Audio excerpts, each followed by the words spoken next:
This is Scott Waller of Mark Research, and on behalf of the professionals at Mark, I want to welcome you to our webinar series on research practices. In March, we presented best practices in forecasting and optimization, and today we'll be presenting case examples in qualitative methods. Before I talk about today's program, I'd like to introduce our speakers. Clay Detloff is the head of our qualitative practice. Clay has over 25 years of research experience working across many categories using a wide variety of qual methods. Presenting with Clay is Brian Barnes. Brian is an executive moderator, and he brings more than 20 years of research and brand management experience to our clients. I'm Scott Waller, Vice President of Business Development at Mark. At Mark, our professionals have been innovating and serving our clients since 1965. We often are asked, at Mark, are you category specialists?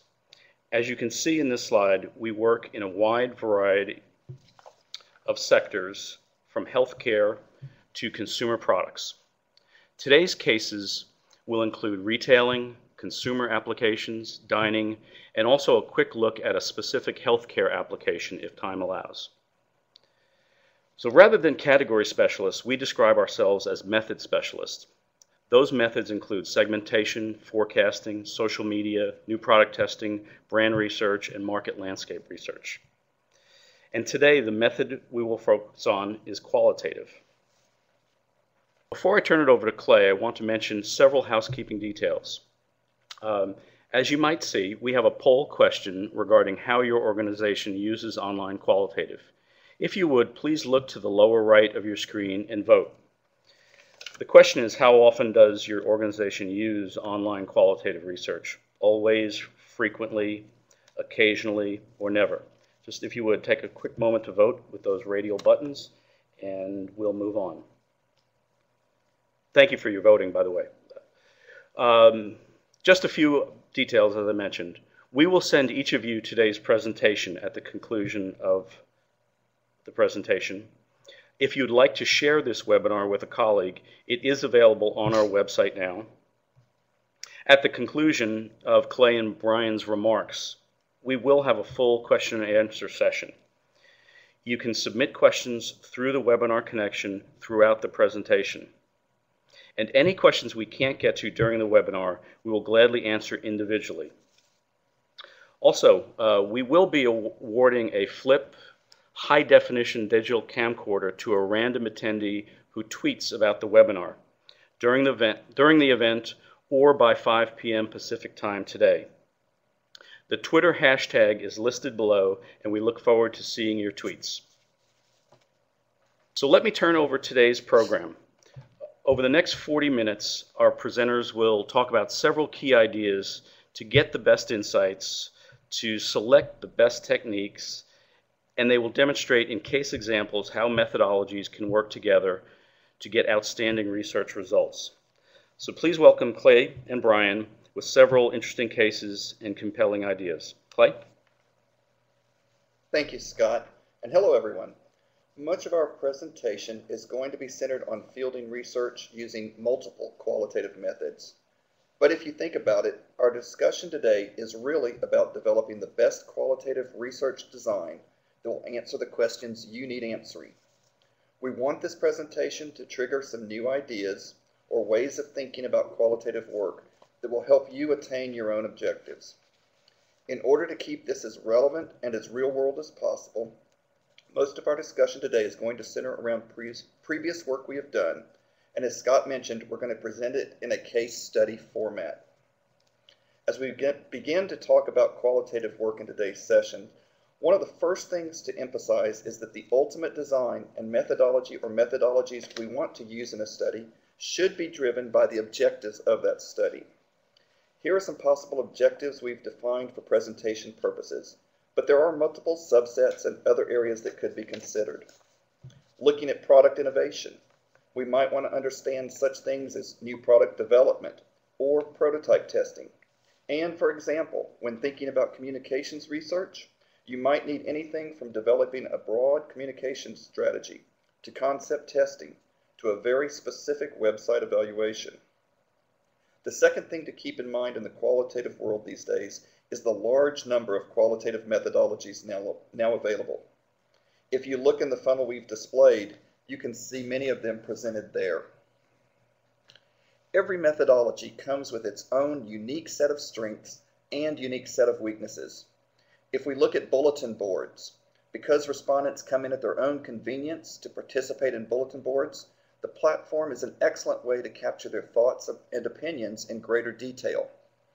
The nature of bulletin boards also make them an excellent forum for understanding the occasions of purchase and usage, as well as the decision-making processes that individuals go through. Another great thing about bulletin boards is that in this format, every respondent answers every question, so you get a great deal of individual information also. However, in a bulletin board format, you're not going to have the same level of interaction and group dynamic that you would have in a more traditional focus group. In other words, if a lot of group interaction is an essential element to meet your objectives, there may be other options you want to explore. If you think of traditional focus groups, you have the opportunity to both see and hear your respondent, their expressions, and their mannerisms. Focus groups have been and still are one of the most popular methods in marketing research. This group interaction there tends to create excitement and lets people build off of each other. However, you can often have group dominators, or those that are less likely to participate, and it is also harder to go in depth with any one respondent with others in the room. The final step is to look at all of the pieces, your goals and objectives, the audience you want to talk with, and the methodologies available, putting everything together in order to develop the best piece of research possible. And that's really where the fun starts. Getting back to the methodology work, and as we think about multi-method work, we often first think about the opportunity to marry qualitative and quantitative work together. These types of studies are great and have the opportunity to provide richer and more insightful information to our clients. We typically talk about two options here, your qual-quant and your quant-qual. If looking at a qual-quant option, we often think about the qual portion as being very exploratory and using the information obtained to help guide the development of the survey. We also often use qualitative methods to help refine the survey in almost a usability type manner, viewing and asking questions of the respondents as they are completing a survey in order to make any tweaks and adjustments to that survey. These types of qualitative insights can be gathered either in person or online. When thinking about quant-qual options, the most common objective is to understand what is coming out of the quantitative survey, really understanding the why behind the what. With all of the online qualitative methodologies available now, it has become a lot easier to get these results. We can quickly and efficiently get in-depth information from those we need to. The rise of social media and the desire for social media monitoring has provided a new multi-method option. Qualitative work often goes hand in hand with social media monitoring, and just like with more traditional qual-quant options, we can use qualitative insights before, during, and after our social media monitoring efforts. Sometimes to get a bigger bang for your buck with social media, the methodologies we use or the way we use a specific methodology can be different than how we would use them in a more traditional qual-quant. Last, but certainly not least, are the qual-qual multi-method options. With the increasing trend toward filling more and more objectives within a study, and a desire to get a more robust picture of the issue or the respondents, we have found that using a combination of qualitative methods can sometimes provide a better picture than could be gathered by using only a single method. I'm now going to turn the time over to Brian Barnes to let you know about some of the ways we've been using these multiple methods to answer client questions. Thanks, Clay. And all of the case studies we're going to share with you today have been drawn from our work in the past 9 months or so. And our first case study is an example of a qual-qual approach. It comes to us from the realm of casual dining, and it's a great example of how two very different qualitative methodologies can be combined in the same study to meet research objectives along two very different dimensions. Our client's a very successful operator of fast casual restaurants looking to expand nationwide beyond its regional roots. Since the mid-70s, they've honed a winning formula in the South. And the big question here was, how will the brand and the offering play in other parts of the country? The specific objectives are pretty straightforward, pretty standard qualitative stuff. Identify opportunities for growth, understand brand perceptions, drill down into the customer experience to understand both positive and negative aspects, identify pain points in the customer experience, which of course represent opportunities to better meet customer needs, and evaluate the impact of changes to the store environment. So what was the catch here? What was it about this study that called for multiple methodologies? The challenge here was to effectively and efficiently capture two widely divergent perspectives for our client in the same study, from the up-close and personal perspective of the individual diner moving through the process of ordering, being served, and sitting down to eat at a specific store location at a specific point in time, to the overarching perspective of how customer perceptions and experiences compare from one part of the country to another. From the food to the speed and the quality of the service, right through to details such as the lighting, the decor, and the cleanliness of the bathrooms, our client was interested in understanding how every variable in the customer experience was impacting customer satisfaction and perceptions of their brand. In cases like this, when we're interested in understanding the firsthand experiences of the individual consumer or customer, we tend to think of ethnography. And in-store shop-alongs are a form of ethnography. In this case, the store, quote unquote, just happens to be a restaurant. Using a small digital recorder, the moderator tagged along with each respondent throughout the entire dining process, from the moment he or she walked through the front door until they sat down and finished their meal.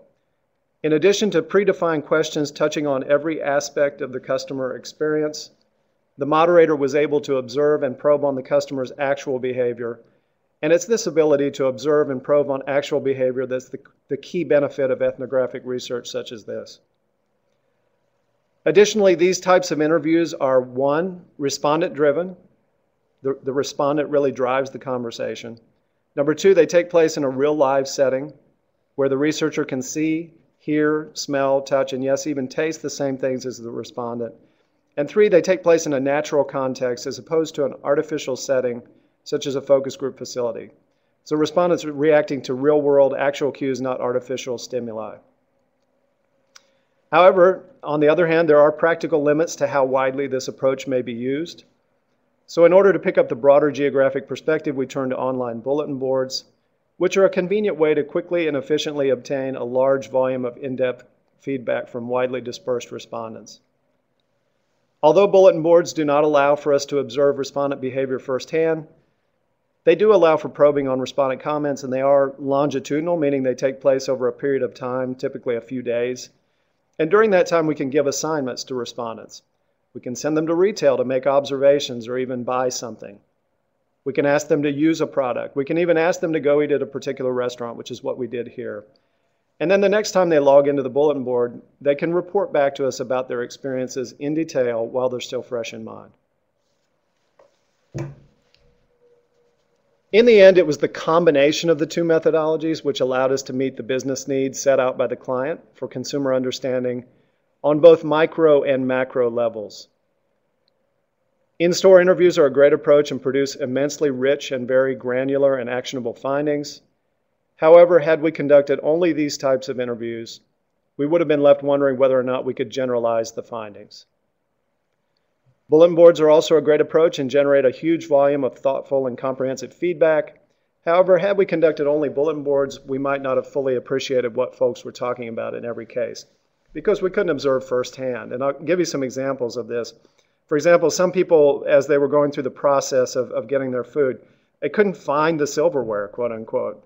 And that was simply because in this one location, it was on the left side of the drink machine over against the wall rather than on the right. Little details in this type of business make a difference in customer satisfaction.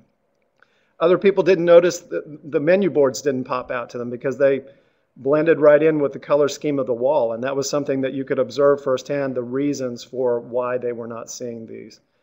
And then, other people were not just being picky when they said the tables are too close together in some locations. They really are, and you can observe that firsthand. So these are the types of things which may have gone unreported without the InStore interviews. Bottom line here, neither methodology alone would have produced such a complete and rich picture. So, solving client objectives often becomes like a puzzle, putting all the pieces together to get the right picture. Knowing and having objectives fully fleshed out guides the methodology, both from a perspective of what's being asked and who you're talking with. And here are just a few of the things to think about. I mean, are you looking to explore? Is it a landscape type study, or are you looking to assess? Are people reacting to something? What do you need to learn from the research? If there are several unique aspects to understand, it may be worth looking at multiple methodologies and can be very efficient. Who do you want to talk to, and how can you best talk to the people you want to? Use an appropriate methodology, one that's conducive to your target's participation. Are there stimuli that need to be seen, heard, or touched? Although this is, less of an issue nowadays in terms of online. Again, we found each methodology has certain strengths and weaknesses. Some methodologies are better than others for getting emotional insights, for example. Is the issue more confidential in nature? Can you get the information you want when other people are present? And finally, do you want to or can you even bring the same respondents in for multiple phases, or do you want to bring in new people for each phase? So there are many different ways. Clay touched on qual-quant combinations earlier, and there are many different ways to combine qualitative and quantitative methodologies productively. Whether it's pre-quant, post-quant, or running concurrently with a quant study, qualitative research adds richness and depth to the quantitative findings. The most appropriate application clearly depends on the study objectives and how much is already known about the topic. Ideally, the choice to conduct supplementary qualitative is a calculated choice made during the research design phase, in which case certain efficiencies may be gained in recruiting and additional insights may be obtained at a much lower cost than if the qualitative were conducted on a standalone or ad hoc basis. I mean, it's not uncommon nowadays to run qual and quant simultaneously with the same respondents by design. This could entail separate concurrent studies or platforms, or we actually have the capability to embed qualitative interviews right in a quantitative study where respondents pop out to a conversation with a live moderator based on his or her answer to a particular survey question, and there's an opportunity for the moderator to probe on their responses. Our second case study, however, is an example of where we did not know prior to the quantitative study that we would need qualitative research to help understand the quant findings and their implications. We were tasked on short notice with explaining unexpectedly low purchase intent scores for a new product concept. The concept had numerous quote-unquote fans in the client organization and was a key element of a strategic initiative with high visibility from senior management. In fact, purchase intent scores for this concept were some of the lowest that this client had ever seen on a concept screen. And we were asked to figure out not only what went wrong, but also what, if any, learnings could be carried forward and what aspects of the concept might be repurposed in future iterations. Because of the importance and the high visibility of this initiative, speed was of the essence, and our account lead kicked off a qualitative probe seamlessly and with little or no learning curve or delay. We recontacted respondents from the original quantitative survey, and within less than a week, we were fully recruited for 4 online bulletin boards with different respondent segments and a follow-up in-person phase in one city. Bulletin boards have numerous advantages. Let me call some of those out here. And they were chosen in this case for several reasons. They generate highly in-depth and well-thought-out responses. Every respondent answers every question, so they quickly produce a large volume of data that's more comprehensive than traditional in-person qual. They're an efficient means of getting a geographic cross-section of respondent. Nobody has to travel. In this case, that was a big plus and allowed us to execute this very quickly. The moderator can still share stimuli, which we did extensively on this study, much like in-person qualitative. And last but not least, they're convenient for everybody. I mean, people can come in anytime during the day or night to participate. So that helps with recruiting and it helps with participation. The convenience makes bulletin boards quick and easy to recruit, and this is perhaps the main reason we chose them for this project.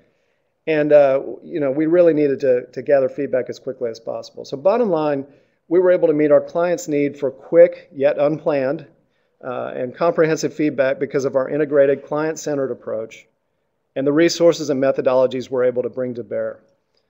Our client was able to refocus future concept development on rational rather than emotional benefits and get this key strategic initiative back on track. So with that, I'll turn it back over to Clay for our final case study. Thanks, Brian. We're always wanting to know more about our customers, how they think, how they feel, what they like, and what they don't like.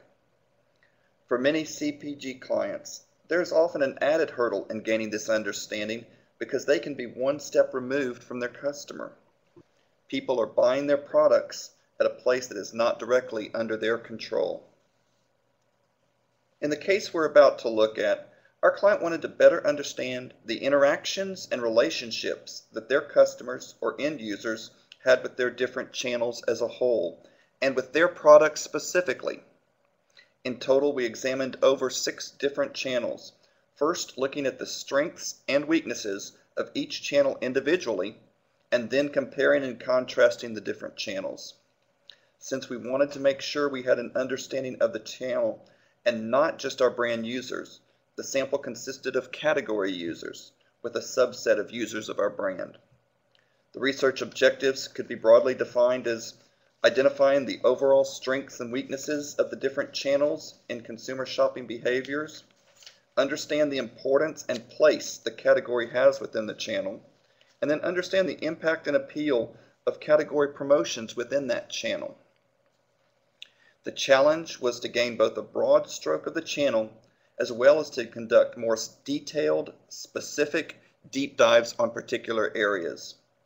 One of the purposes of this benchmark work was to provide a guidance on where further research was going to be needed. In order to deliver on the goals, we conducted research in 3 phases with 3 distinct qualitative methodologies. Broadly speaking, across the research, the phases were designed to go from more general, unaided investigation to a more specific, detailed, and aided line of questioning. We began the effort with a series of in-person focus groups. The group format allowed for multiple points of view to be elicited, as well as the ability to see and hear the respondents' initial thoughts, giving us a first look into the nature of the channel. It was really interesting to see the looks of some respondents' faces when particular channels or stores were mentioned. The groups were designed to capture the shopper's general perceptions, reasons for shopping at the channel, and began to touch base on the overall category of interest. Insights from this phase were used to help in development of the next phase, or the bulletin board discussion guides. The bulletin boards also consisted of category users and were recruited from a national audience. Bulletin boards gave us a more detailed look at personal shopping occasions and reasons for choice, giving us a clearer picture of the entire shopping process and our categories' place in those shopping behaviors. As mentioned earlier, one of the goals of the study was to understand the impact and appeal of category promotions within the channel. To do that for this study, we chose a series of online focus groups. The participants in these groups were actually chosen and re-recruited from participants in the online bulletin board based on the responses to some of the promotion-based questioning. Just to reiterate, one of the purposes of using multiple methods is to provide a more holistic view of the issue. But for our discussion today, we want to make sure that we present to you the impact that each of the methods had on our findings. The focus groups provided an immediate lay of the land. The group format helped to quickly understand the issues, channel perceptions, and overall shopping habits. The learning from this helped to design the remainder of the research. The bulletin boards provided a fuller picture of how the individuals shopped within the category and for our specific product. With the bulletin boards, we could look in depth at multiple areas of interest. Over the course of the 3 days of the bulletin boards, our general flow consisted of general shopping behaviors, category-specific shopping behaviors, and then a more general look at promotions, the last part of the last day. Online focus groups allow us to present stimuli. We can present images, pictures, send respondents to websites, and so forth, and have the participants react to that stimuli. We have found for more in-depth, open-ended lines of questioning, there are often other options instead of an online focus group. But when detailed, specific feedback is needed on stimuli, the online focus group provides great results. Again, by using the combination of methodologies, we were able to provide a more complete, more in-depth understanding of the perceptions and motivations of the shoppers within the channel. Importantly, the research provided insights into potential areas of company focus within the channels. As we've seen in the case studies we've gone through, the ability to put different methods together in a manner that makes sense can reap very beneficial rewards. Importantly, when we do this, we're not putting things together for the sake of expanding needlessly or haphazardly. Our designs are driven by the objectives we need to understand and the insights we need to gain. In addition to the case studies we've talked through, here are a couple of other ways that we've used combinations of methodologies together.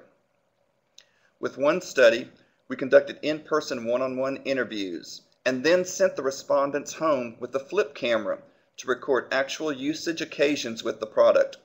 We call it a self-ethnography. Again, we were able to gather their opinions and thoughts in an interview situation and then actually see them in a usage situation, adding commentary as they use the product. One comment we often get with this is, it's not a true ethnography.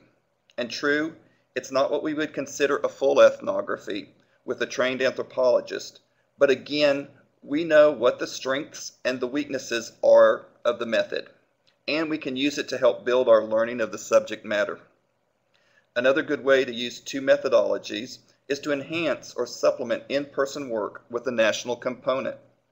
We can add to our in-person groups an online component so that we can confirm the localized findings on a broader scale.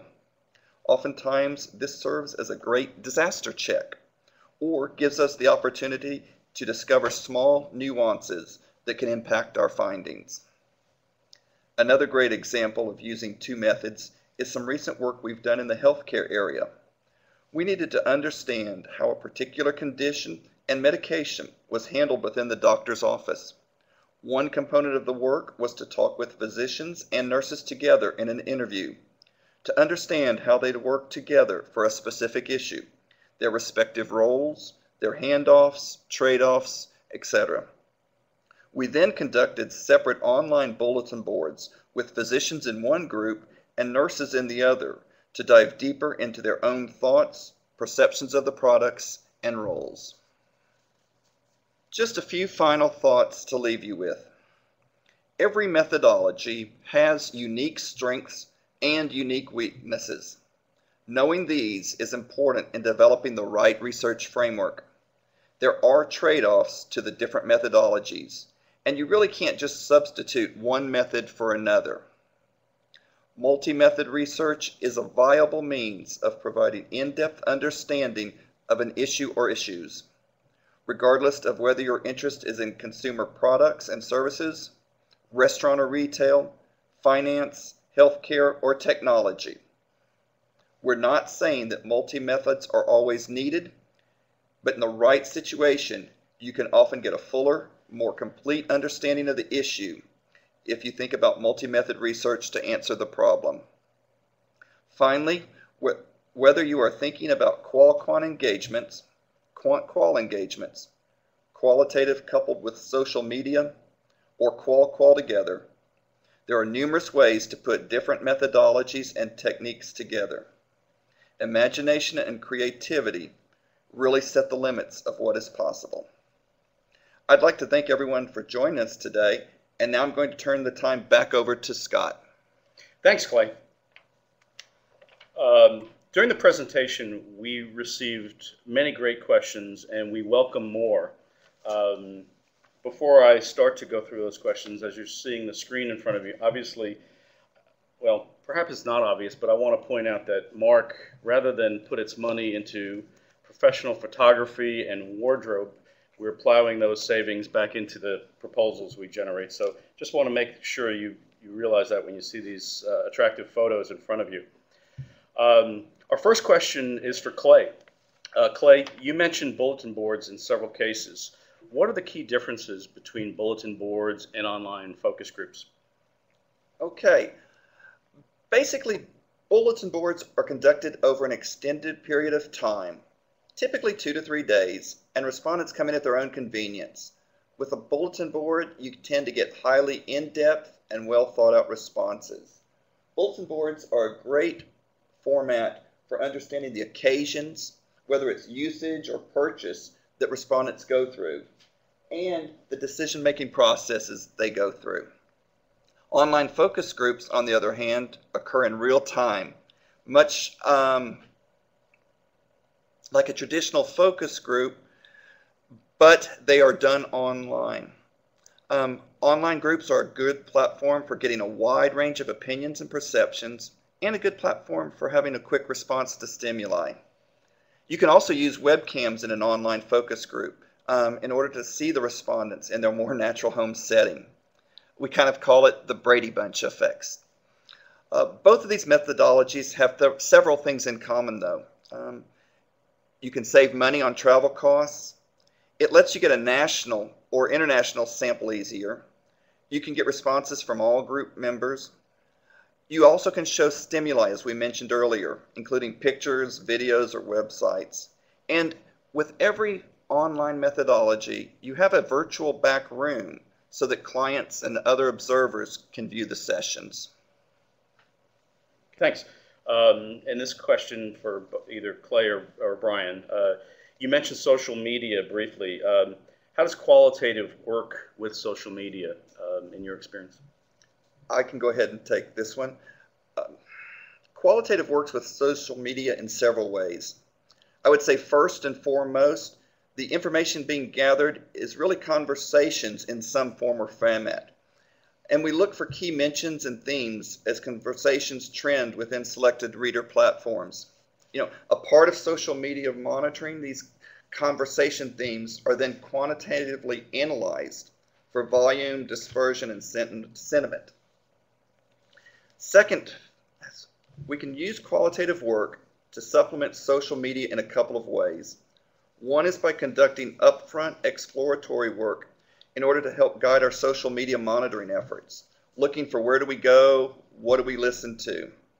This upfront qualitative often offers an opportunity to look outside of the normal competitive box and identify any ancillary issues associated with our brand or category.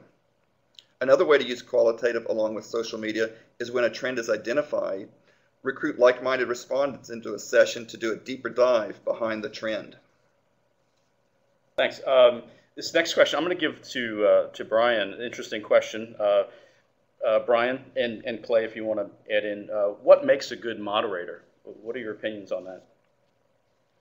I think the most important thing is somebody who can really wrap their mind around the business challenge, the business question that needs to be answered in the study, and then determine, what's the appropriate methodology or methodologies to get those answers that you need, to get the insights that you need. Clay, I don't know if you have anything you want to add to that, but I think that's the key criterion, is somebody who can put themselves in the client's shoes and really understand the business questions and the challenge that needs to be addressed. No, I agree with that. I think the only thing I would add to it is moderating is a lot about relationships, and both with respondents and with the clients. So most of the moderators that I know that are very good moderators know how to interact with people. They know how to listen, and they're naturally inquisitive, I would say.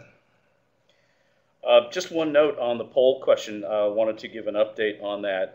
Interesting results. If you recall, the question is, how often does your organization use online qualitative? And 20% of you said never, 51% said occasionally, 3% said frequently, and 6% of you all the time or exclusively. So that's interesting that 6% are exclusive. Brian, you mentioned qual quant in the same process, meaning the same interview. Can you elaborate on what you meant by this and kind of give a little more detail or demonstration of how that specifically works? Exactly. Yeah, I mean, a lot of times when you're putting a quant study together, you have areas where you think it's not going to be a simple categorical issue. And of course, you can build in open-end questions, but a lot of times it's hard to understand, the answers to those. What does the person actually mean? So, this gives it, we have the capability to, at a point or several points in a quantitative survey, to have respondents pop out and have a conversation with a live moderator where the moderator can conduct follow-up probing. And this can be defined on, say, every fifth respondent who answers this question in a certain way, or whatever, or everybody, however you want to set it up. So we do have that capability, and it's a way to really get some understanding around some of those gray areas in your objectives. Thanks. This question, how big a sample size would you recommend for online bulletin boards? I would say that a good sample size for an online bulletin board is probably 18 to 20 people. Now, it can go larger. The platform will hold more people than that, but 18 to 20 seems to be a good size that a moderator can truly work with and manage and probe deeper when needed. I think one of the things that we've done is also do smaller groups. We've done sizes as low as 10, but I would say the average is about 18 to 20. Now, one of the neat things about online bulletin boards, again, is that every respondent answers every question. A typical rule of thumb in a traditional focus group is that every question that is asked by the moderator gets answered by 2 to 3 respondents before you have to move on. In the online bulletin boards, every question gets answered by every respondent. So you get a lot of information for each question that is asked. As a follow-up to that, will it be more labor-intensive in bulletin boards for the moderator, since the moderator needs to be online all of the time? Can you address that, please? Yeah, it is more labor-intensive during the sessions for the moderator. Again, typically they are on not 24 hours a day while they are the boards run, but typically 5 to 8, 10 hours, depending on the amount of information that comes. Typically what we do is have the moderator stay on for most of the time, but there will be times when the moderator is not on. When we talk to the respondents and when we recruit them, we ask them to come back into the session after they've answered their questions to see if there are any follow-up responses. So that way the moderator is not having to be online the entire time. And it's a matter of setting expectations with those respondents when they are recruited. Okay. Brian, I think this is a follow-up to something you said. The question is, would the post-quant-qual follow-up with the original target sample, can you just elaborate on where you had talked about the original sample being followed up with? Well, yeah, I mean, we went back to the same sample pool that was used to recruit the quantitative study. So, and we were able to, that way we were able to move very, very quickly. And like I said, I want to say we were fully recruited within a matter of 3 or 4 days because we went right back to the same. Actually, you know what? That study, Scott, was in that case, we were talking to people who had actually completed the quant. So, and we were able to get those folks together, like I said, within the space of about a week, week and a half. Okay, great. Let me add one thing to that. One of the benefits of doing the qual after the quant is that we are actually able to bring in the same people from the Quant, and it can be based on a question that they've answered. It could be based on a demographic. So we can really pull people. Let's say there are people who did not like this concept. We can pull those people out into a qualitative session, understand exactly why they did not like it. In this case, we had 3 boards with those who are unfavorable with different breaks by psychographics, and then 1 board was with people who were favorable. So we got learning from both ends in this particular. Great, thanks. The question is, what is a teledepth? Can you elaborate on that? Teledepth is an in-depth, it's like an IDI on the phone. So a lot of times we refer to it as a TDI, but it's really the same as an IDI, a one-on-one in-depth interview conducted over the telephone. We can do that with a conference call situation, so it can be recorded, or the moderator can record it with a digital recorder. We typically upload those recordings to our online portal so that clients can pull those down and listen to those, and then we have transcripts produced from that. Another capability I want to highlight with that is that we have the ability to, with our programming capabilities at Mark, we have the ability to create a one-time use password protected site or area where stimuli can be shown to sort of protect the security of information and the confidentiality. Okay, great. Just a quick question is, do you do international work? Yes, we do, but can you elaborate on some of the things that are important in regard to international, some of the considerations? Yeah, we do international work. We actually just finished a study conducting focus groups in the United States, China, and Germany, I believe. And we're just beginning a project utilizing bulletin boards in the US and 5 countries in Europe. When you do international work, it's important to really understand how the findings are going to be used within the organization, both on the international level and at a local level. It's also important to understand the nuances of doing global work. Recruiting can be different as you go to different countries, for example. What works in one country doesn't always work in another. For example, for certain issues in England, I could go and recruit a focus group off the street. And in some countries, you have to go door to door looking for respondents. Neither of those would be very successful if I was trying to do something like that in the United States. Will most of these online methods that you talked about today work internationally, and how do you navigate through that? Most of the online techniques we are talking about do have capabilities to go overseas. There are certain languages that each of the boards can be put in, as well as the online focus groups. In addition, we can use translators. Traditional focus groups, for example, are always done in language when needed. And then the results, if it's a US-based company, we get English transcripts to help with the analysis. Okay, great.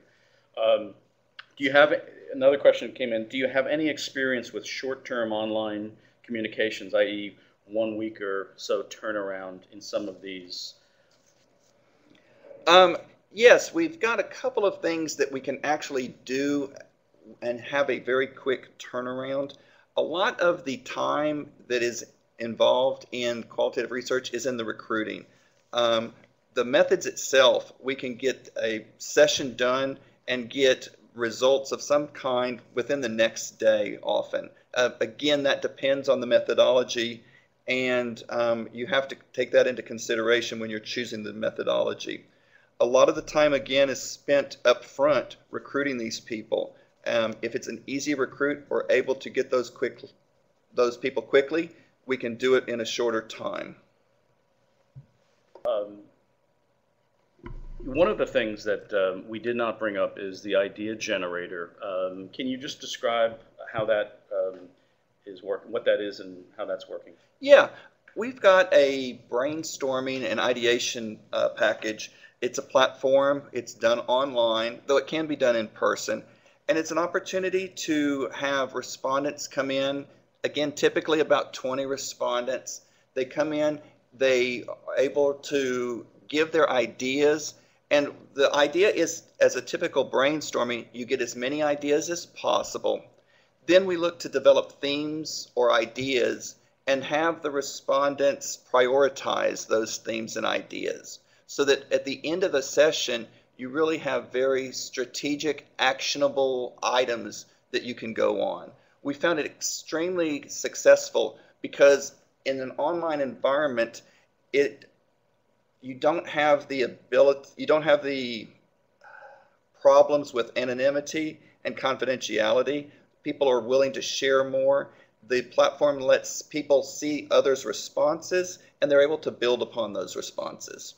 Well, great, thanks. If we're going to conclude this, we wanted to make sure everyone had enough time to get on to their next meeting. So if there are questions that we received, we're going to respond to those individually. In closing, we want to thank all of you for allowing us to share these cases, ideas, and experiences today. We welcome your additional questions, and we are very interested in working on your challenges in qualitative or other areas such as tracking, concept testing, or other research priorities that you have. As a reminder, we will be sending the presentation to you and welcome your comments on the webinar and your tweets. So before we sign off, we want to mention that we will be announcing future webinars on social media research, and also our healthcare group will be presenting a webinar focused on outcome surveillance for regulated healthcare matters. The dates will be announced shortly. So on behalf of Clay, Brian, and the rest of Mark Research, thank you and have a great afternoon.